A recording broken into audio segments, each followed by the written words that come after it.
Do you feel like the score didn't indicate maybe how the game was going? It seemed like you guys were getting chances. It wasn't like you were just playing in your own end. There were definitely looks at the other side of the ice. Yeah, I mean the score is what it is. You know, I don't know. I don't necessarily think it reflected all 60 minutes of our game, but we had holes in our game today that they took advantage of, and like when your passing's not great and you're getting stretched out in the D zone, you're going to give a good, skilled offensive group opportunities, and they took advantage of it.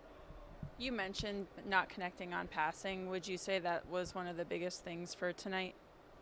Yeah, for sure. And like Marco gives us pretty hard time when our passing is off. It's a big asset to have on a team, and it's a priority if you want to win games. And I think if there was ever a night that he could really lean into that, it's tonight for sure. Moving into the second period, obviously the goalie gets changed, and it seemed like you guys had a little bit of a spark there. Kind of what was said in between the first and the second to try to get things a little straightened out? I think it's just show some pride, play with grit, play hard, and make them work for it. You play rain hockey, what we have done for the past 2.5 months. And that's really it. Just do what we can do, and we got away from it in the first period.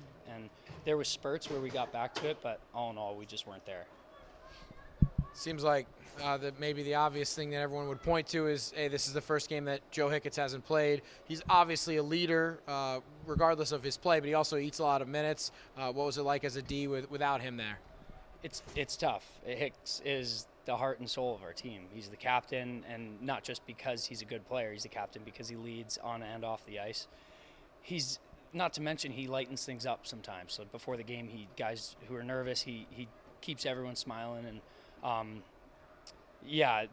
losing Hicketts tonight was for sure a big blow, but we can't blame losses on missing one guy. You know, Hicks will be back and we'll be good, but hopefully we'll string together some wins without him. It was the first time seeing the Wild this year. Do you think there's any complications when you're facing a team outside of the division? No, not really. I mean, like we do our homework, and our coaching staff is pretty good at preparing us. I think when you get into the later months of the season playing San Diego, Bakersfield, Coachella over and over, you really know their game, and there's no real surprises. You could get surprised. I don't think we were necessarily surprised by anything today. We just weren't on our A game.